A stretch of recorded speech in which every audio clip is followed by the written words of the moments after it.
Welcome back, my brave Kerbonauts, to another episode of Rapidly Unplanned Disassembly with me, your host, Androgenetic Alopecia Kerbin. My parents were, very prophetic with the naming convention there. In the last episode, we launched the mighty Sloth 1 rocket on its leisurely voyage through the interplanetary medium. While waiting for it to make its way to Duna, we rescued a whopping 8 Kerbals from various compromising and politically sensitive situations. We used the money to seriously upgrade our facilities back home, and by the time we were done emptying the public coffers, Sloth 1 had arrived at its destination. One Ike landing, and a whole lot of science later, we left you all dangling off a cliff. Well, look no further, 'cause it's probe time, baby.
諦めんな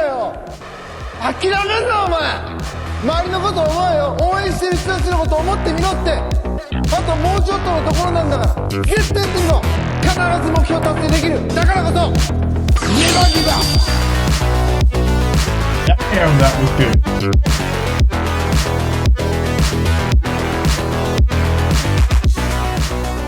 Salutes in chat for Marco Martinez, making the ultimate sacrifice for science. That's what I want to see. Impact recorded. Let's go. Now that is how you start an episode. Yes, magic, yes! Everyone please provide your nearest piece of debris to the fungus, for he must grow. His power is yet to overwhelm us, and, I for one, I'm ready to be subsumed.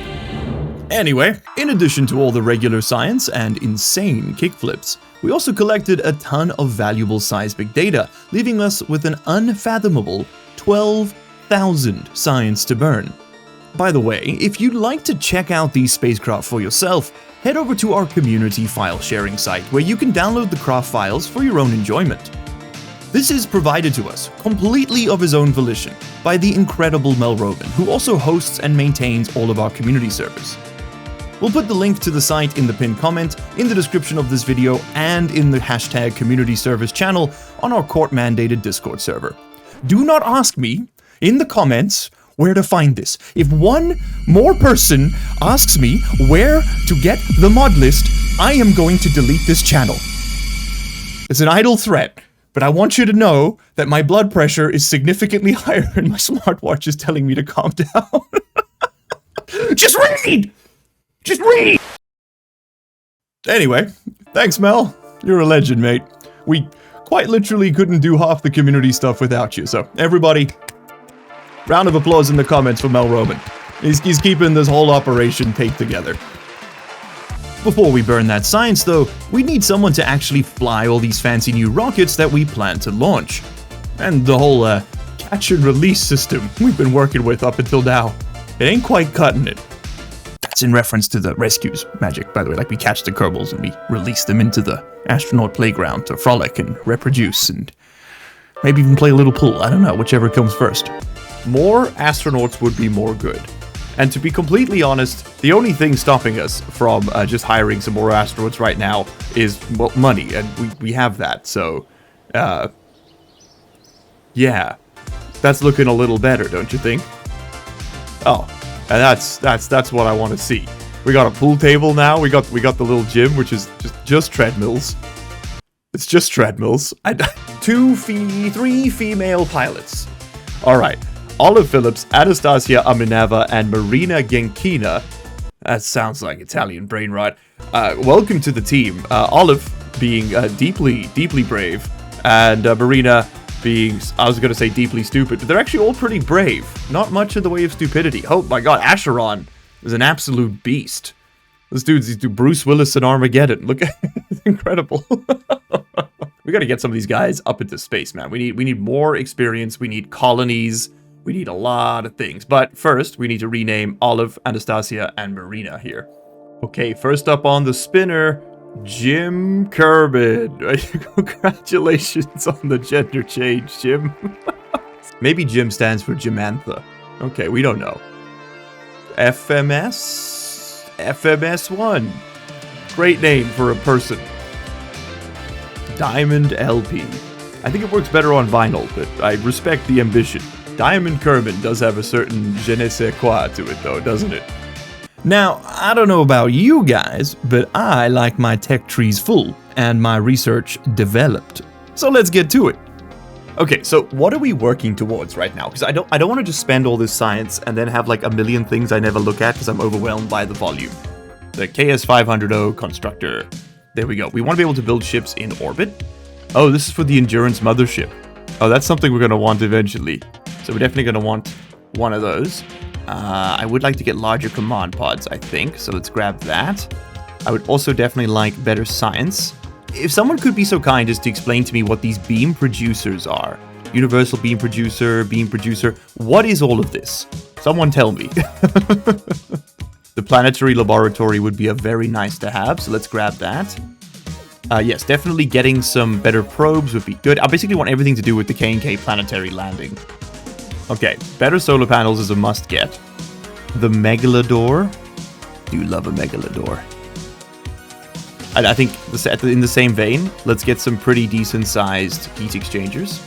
Long-term habitation, absolutely must-have if we're going to build a surface base. Containers, absolutely must-have if we're going to build things in orbit. The Vector, staple of KSC playthroughs everywhere.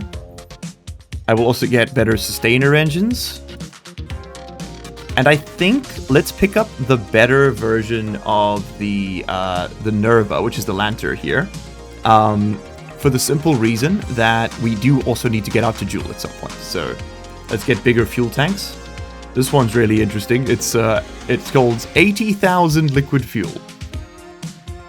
So that's probably what we're going to be using to go Interstellar. I need ISRU. That's what we're really looking for here. We need the ability to convert the ground into fuel. Okay, so let's pick up experimental science, which will give us access to ISRU converters, which allows us to... Oh, and there's advanced off-world mining. That's the final version. Oh, see, this would have been good to get. Oh, well. Okay, so sort of the next step we're really working towards here is going to be mapping out the planets so that we can start building bases. In order to do that, we have to do some scanning. Now, in order to get the contracts to do the scanning, we are going to have to unlock all of the various ScanSat antenna, which I think we can just do here in the VAB real quick. Go pick up those contracts, and then we'll design some probes to do this. It's really fun. It's one of my favorite things to do in this game, but it just takes forever. And the way scan works is really, really interesting, I think. So antennas have ranges that they operate within, and they're all slightly different, but there is some overlap. So like some of them will have their ideal range at 500 kilometers, but their minimum range at 250, whereas others will have their maximum range at 500 kilometers and their minimum at 450. And so you've kind of, and there's also maximums, of course, as well. So you kind of got to like find the sweet spot where all of them sort of overlap kind of well. And so that's kind of what I want to do today. I want to get these scanners up and around Kerbal, the Mun, and Minmus, all of them. And I want to get as much science out of them as I can, because it does give you science back. But I also want to map the surfaces, because that way we'll know exactly where the biomes are, we'll know what the altitude looks like from orbit, and most importantly, I think, we'll know where the resources are as well. So now that we've unlocked those, as you can see, we can take a whole bunch. So we'll get high-resolution altimetry of Minmus, and a resource scan of Kerbal, and a visual survey of Kerbal and Minmus. I'm just going to pick up all of these contracts, and we'll try and do them all relatively simultaneously. Now that we know what we're working with, it's probably a good idea to have something to work towards. We've got a transfer window to Moho coming up, and so what better time than right now to pick up the strategy. I also took on the Massive Scale Launches 3 strategy, which gives us a massive refund when launching larger and more Kerbal-y rockets. Breaking with the naming tradition here slightly, the Scanpack 1 and 2 rockets were launched into their respective polar orbits around Kerbin and Minmus without much trouble. Now we want the polar orbit, as it means, over a long enough time span, we'll end up flying over the entire planet as it rotates beneath us.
Each of the ScanSat probes then received a brand new name and designation, and the data began to flow.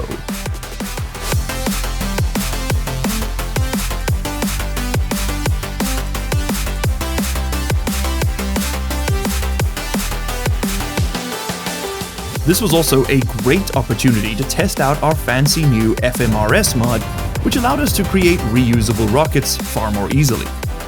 Basically, it saves a snapshot of the rocket each time you decouple something and allows you to fly each instance of this separately to recover them. It can get a bit tedious to do this for every booster, but for the very expensive ones like what we're using here, it's a no-brainer, even if the laws of thermodynamics might have a few objections.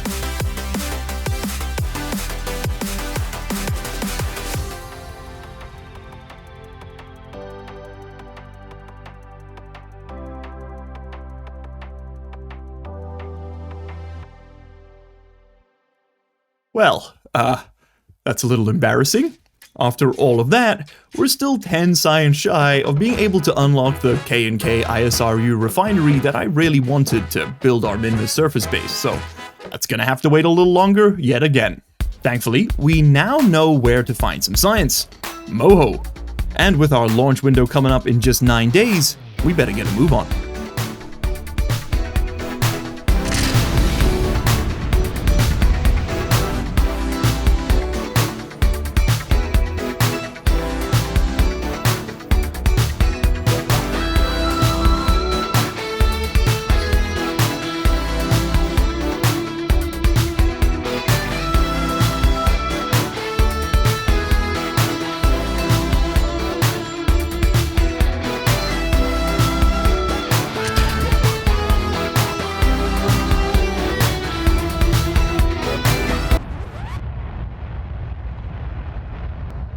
We didn't have enough thrust at launch. Oh no. Okay, we're gonna have to get really high on the apoapsis. I think this mission might be scrubbed here. Ooh. Hey, I mean, some of it survived. we got a couple of fuel tanks. Go fish the edges of the ocean floor. That's gonna be expensive.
Okay, so it looks like Kerbal Alarm Clock had bugged out and given me the incorrect transfer window. I mean, there you go, it just goes to show you gotta trust your gut, not your mods, I suppose.